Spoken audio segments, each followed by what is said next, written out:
అదే RTV app వార్తల్ని క్షణాల్లో చదివే అవకాశం ఉంటుంది. ఒక న్యూస్ పేపర్, ఒక టెలివిజన్ ఛానల్ మీ చేతుల్లో ఎప్పుడు ఉంటాయి. ఇప్పటి వరకు ఆర్టీవీ గ్రౌండ్ రిపోర్ట్ ద్వారా ఇక్కడ మేడిగడ్డ జరిగినటువంటి పరిస్థితి మొత్తం చూసాము. దాదాపు ఇక్కడ సుందిల్ల, అన్నారం, అలాగే మేడిగడ్డ మొత్తం పరిశీలించడానికి కూడా ఇరిగేషన్ మినిస్టర్ ఉత్తమ్ కుమార్ గారు కూడా వచ్చారు. కాంగ్రెస్ ప్రతినిధులు కూడా ఇక్కడ అన్ని ఏర్పాటు చేస్తారు. ఎక్కడెక్కడైతే సమస్యలు ఉన్నాయో వారన్నిటికి సంబంధించి కూడా ఇక్కడ ఉత్తమ్ కుమార్ రెడ్డి గారు పరిశీలిస్తున్నారు, భారీ నీటిపారుదల శాఖ మంత్రి. సార్ చెప్పండి సార్, ఇప్పటివరకు మీరు పరిశీలన మేడిగడ్డ ఎలా ఉంది, అలాగే సుందిల్ల మొత్తం అన్నారం మొత్తం పరిశీలించారు, ఎట్లా అనిపిస్తుంది సార్ మీకు?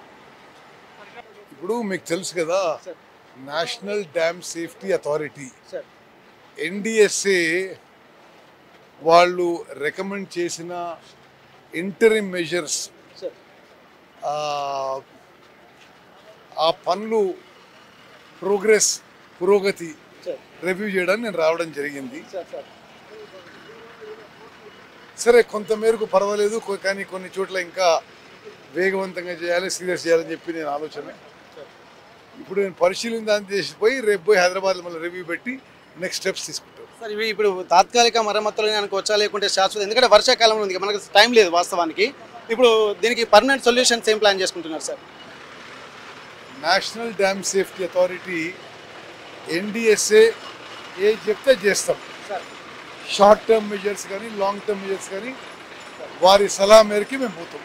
ఇప్పుడు ఒక 7వ బ్లాక్ మాత్రమే గుర్తించారు, మిగిలిన బ్లాక్లు కూడా ప్రమాదంలో ఉన్నట్ట మీకు ఏమైనా ప్రాథమిక నివేదిక కూడా? ఎందుకంటే కాంగ్రెస్ ప్రభుత్వం వచ్చిన తర్వాత ఇప్పుడు ఒక ప్రాజెక్టులకు ఇదివరకే గతంలో ఎంతో ప్రతిష్టాత్మకంగా నిర్వహించారు, కానీ ఇప్పుడున్నటువంటి దాన్ని కూడా మీరు ఆ స్థాయిలో లేదని చెప్పి చెప్తున్నారు.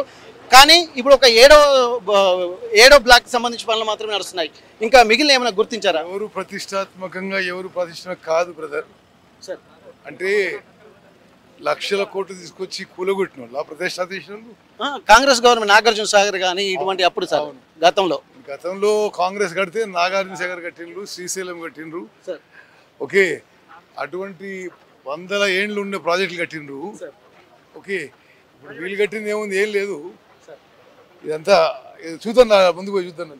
ఓకే, అయితే ఇక్కడ దాదాపు ఇక్కడ తీసుకుంటున్నప్పుడు మొత్తం 7వ బ్లాక్ మాత్రమే ఇక్కడ ఒక సమస్య గుర్తించారు. 7వ బ్లాక్ వదిలిపెట్టి మిగిలిన ప్రాంతాల నుంచి వాటర్ కూడా వెళ్ళేటువంటి విధంగా ఉంది. కాకపోతే ఏంటంటే వర్షాకాలము రానే వచ్చింది, మరికొద్ది రోజుల్లో ఒక గోదావరి ఉధృతంగా ప్రవహించే సమయంలో కూడా ఒక తాత్కాలికమైనటువంటి మరమ్మతులు చేపట్టారు.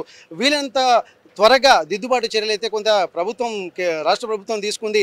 దీన్ని దృష్టిలో పెట్టుకొని ఇక్కడ జరుగుతున్నటువంటి పనులు కూడా ఒక యుద్ధ ప్రాతిపదికన ప్రతిష్టాత్మకంగా తీసుకున్నారు. కానీ ఇది ఒక పూర్తి స్థాయిలో చర్యలు చేపట్టే విధంగా అన్ని రకాల చర్యలు చేపట్టారు. ఇప్పటికీ ఇక్కడ డ్యామ్ సేఫ్టీ అథారిటీ ఇండియా ఏదైతే సూచనలు చేసిందో ఆ సూచనలకు అనుగుణంగానే మేము పనులు ప్రారంభించాము. ఎందుకంటే వచ్చినటువంటి వారం 10 రోజుల్లోనే మేము ఈ డ్యామ్ సేఫ్టీ అథారిటీ ఆఫ్ ఇండియాకి కూడా మేము పనులను అప్పగించాము. ఏ పనులున్నా సరే అది మాత్రమే చూసుకుంటుంది, ఆ సూచనలకు అనుగుణంగా మేము ఇక్కడ పనులు చేస్తామని చెప్పి అంటున్నారు. ఇప్పటి వరకు గతంలో చేపట్టినటువంటి పనులకు ఇప్పటికీ ఎంతో వ్యత్యాసం ఉందంటున్నారు.